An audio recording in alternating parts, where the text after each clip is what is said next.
kankinamas pykčio.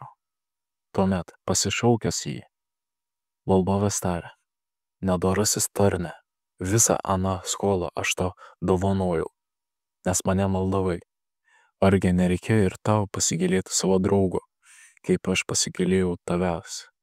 Užsirūstinęs valdovas atidavė jį budeliams, iki atiduos visą skolą.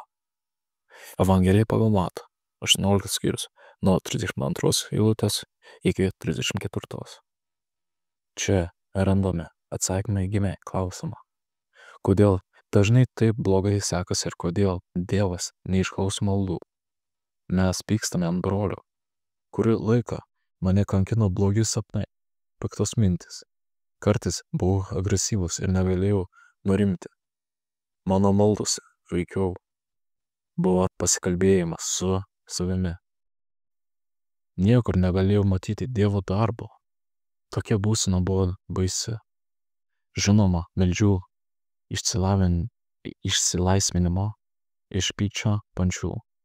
Tačiau nieko neįvyko, tik pats vis labiau niršau.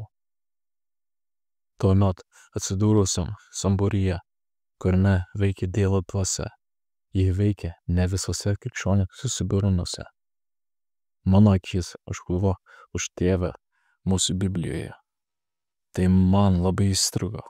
Atleisk mums mūsų kaltes ir atleisk mūsų kaltininkams. Toliau Jėzus aiškiai nurodo: jums bus atleista, jei atleisite patys. Na, man buvo aišku viena. Man reikalingas atleidimas. Tiek daug blogų minčių, blogos nuotaikos, vaikų nurzgėjimą. Ir. Taip, man tikrai reikia atleidimo.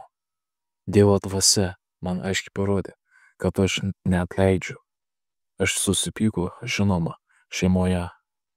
Tačiau kitam tai nepadarė tiek įtakos, kiek man. Aš, žinoma, buvau teisus. To, ką jis man padarė, negalime atleisti.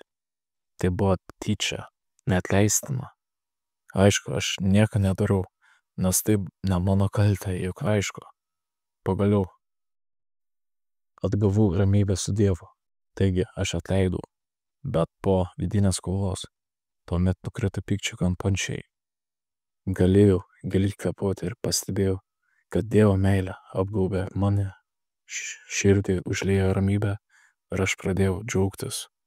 Kaip puiku sulaukti išlaisvinimo po atleidimo. Dabar turiu būti atidus, kad visada viešpatautų atleidimas ir neįsilinktų joks kartelis. Esu tikras, kad Jėzus man padės.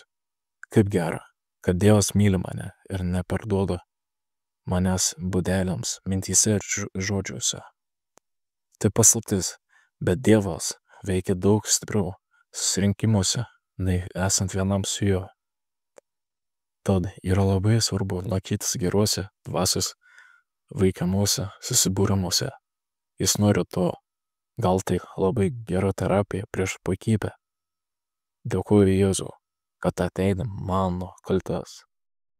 Nes labai tavęs to maldauju. Tu pasigaili manęs. Aš lygiai taip pat trokštu atleisti ir gailėtis. Aš turiu savo klaidas ir nuodėmes, o kiti kitas.